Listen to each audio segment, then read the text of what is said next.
اور وہ مسجد جس کے اگر ہم ادب و احترام کی طرف جائیں تو مسجد کو فرشتوں کی قیامگاہ کہا گیا.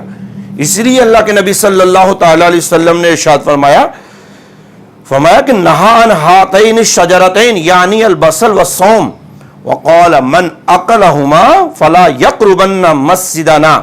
اللہ کے نبی صلی اللہ علیہ وسلم نے فرمایا جس نے یہ دو درخت پیاز اور لہسن یہ دو سبزیاں جو ہیں اللہ کے نبی فرماتے ہیں یہ نہ کھائیں. اگر اس کو کسی نے کھایا تو فرمایا فلا یقربن مسجدنا وہ ہماری مسجد کے قریب بھی نہ آئے. کس وجہ سے کہ پیاز کے کھانے سے لہسن کے کھانے سے بدبو آئے گی اور وہ بدبو مسجد میں جانا بدبو کی حالت میں یہ مسجد کے آداب کے منافی ہے. مسجد فرشتوں کی قیامگاہ ہے وہاں فرشتوں کو اس سے تکلیف ہوتی ہے.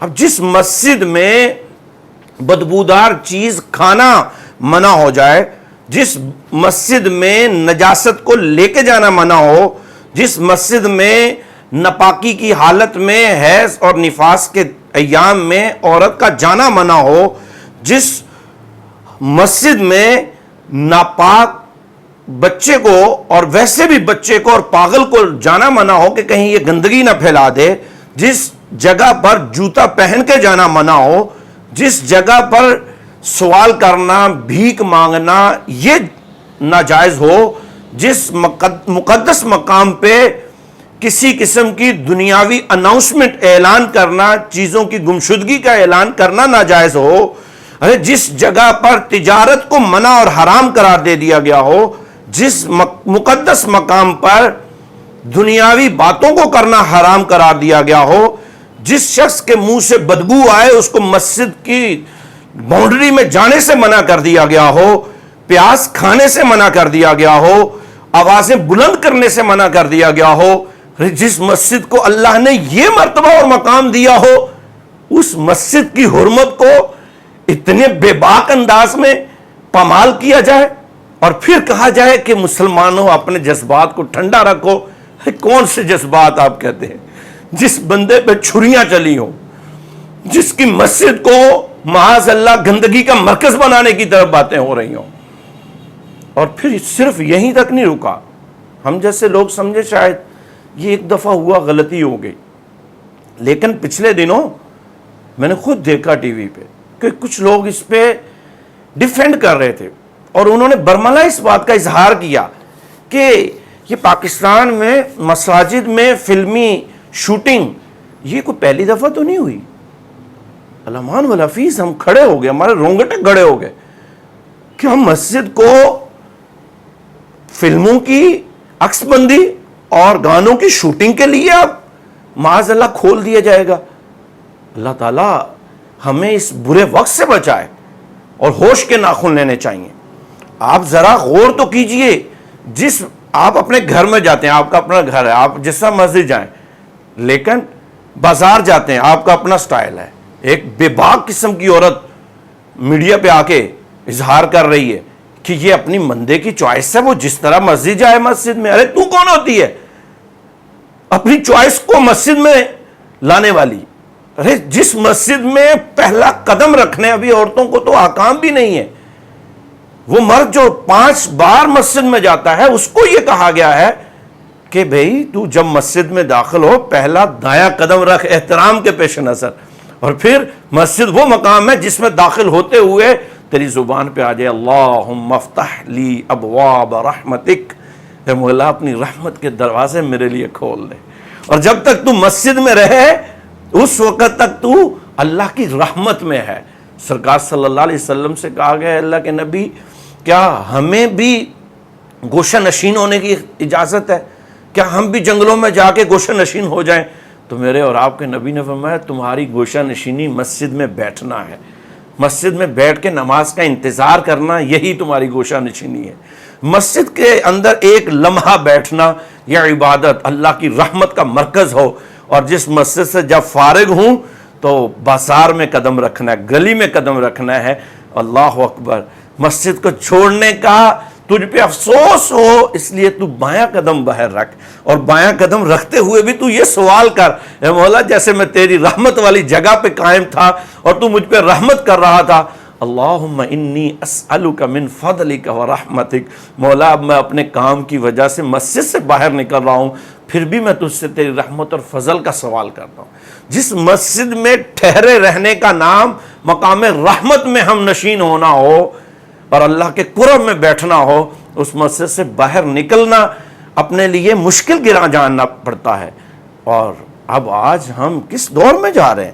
ارے مسجد تو مسجد ہے، مسجد کے اندر جو کوڑا، مسجد کے اندر جو ذرات پڑے ہوئے ہوں، مسجد کے اندر صفائی کرتے ہوئے جو وہاں صفائی کے، جس کو ہم کوڑا زبانیں اپنی کہتے ہیں، اس کو نکالنے والے کو جنت کا حکم دیا گیا، اور مسجد میں ایک تنکا اٹھانے والے کے لیے جنت کی بشارتیں دی گئی ہوں۔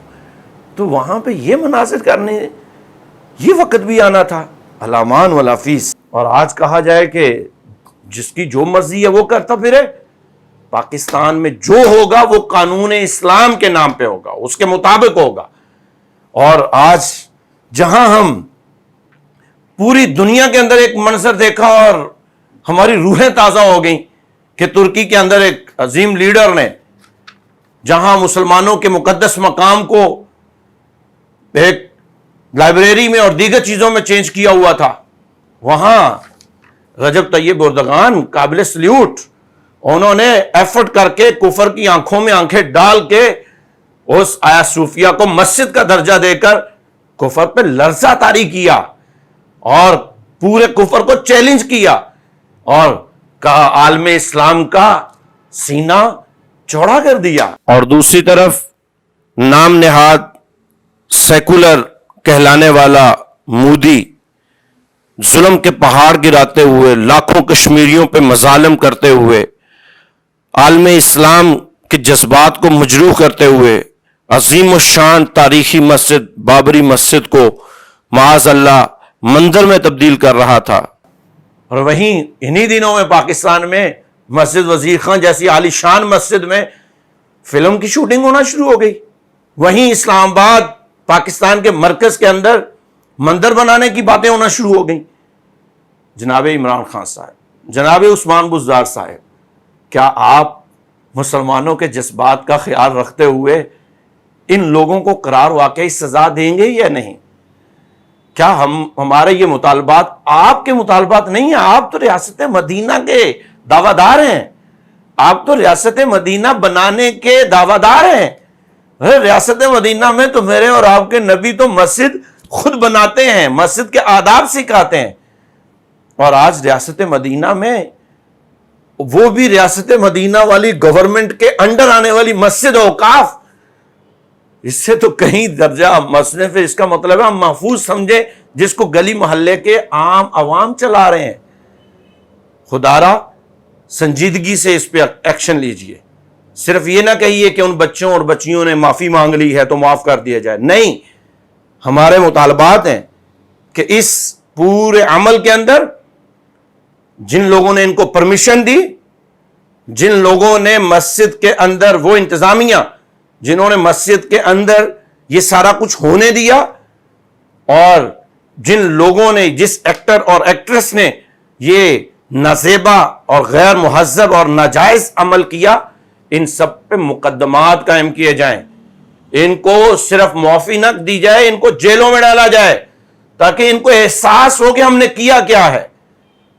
یہ صرف آج اپنی فلم کی ریٹنگ بڑھانے کے لیے اور دبانے کے لیے معافی کے الفاظ بول لیں، اس کو کافی نہ سمجھا جائے، بلکہ ہمیشہ کے لیے جناب، خواہ وہ پنجاب اسمبلی ہو یا نیشنل اسمبلی ہو، ہمارا مطالبہ ہے کہ قرارداد پاس کی جائے کہ کبھی بھی آج کے بعد کسی مسجد کے اندر اس طرح کا فلم، کسی بھی فلم کی شوٹنگ وغیرہ کو نہیں لایا جائے گا، ان کے تقدس کو پامال نہیں کیا جائے گا۔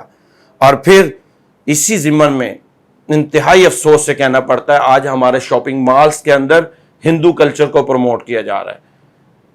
ہمارے شاپنگ مالز کے اندر اور دیگر چیزوں میں دیکھنے کو ملنا شروع ہوگی، اور ڈراموں کے اندر، کہ وہ اپنی بیک پہ، اپنی ٹیبلز پہ، اپنی بیک فرنٹ پہ بتوں کو سجانا شروع ہو گئے۔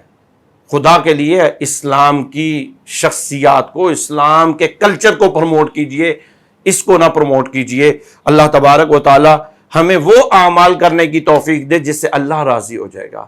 کیا آپ جانتے ہیں کہ مسجد کی توہین اور مسجد کی حرمت کو پامال کرنے والا کام کس کا ہے؟ یہ یزید کا کام ہے۔ یزید نے خانہ کعبہ کی حرمت کو پامال کیا تھا۔ یزید نے مسجد نبوی شریف کے اندر گھوڑے گدھے باندھے تھے۔ یزید نے مسجد نبوی کی حرمت کو پامال کیا تھا۔ آج پاکستان کی حرمت، پاکستان کے مقدس مقامات اور اسلام کے مقدس مقامات، ان سب کی حرمت کا پاس رکھنا اور ان کو محفوظ رکھنا، یہ جس طرح ایک عام شہری کی ذمہ داری ہے، وہیں یہ حکومت پاکستان کے ہر منسٹر، ہر ادارے کے ذمہ دار کی ذمہ داری ہے کہ وہ اس کا خیال رکھے۔ اللہ تبارک و تعالی ہمیں ہمیشہ مسجدوں کی حرمت کو پامال کرنے سے بچائے اور مسجد کے احترام اور وقار میں اضافہ کا باعث بنائے۔ وما علی الا البلاغ المبین۔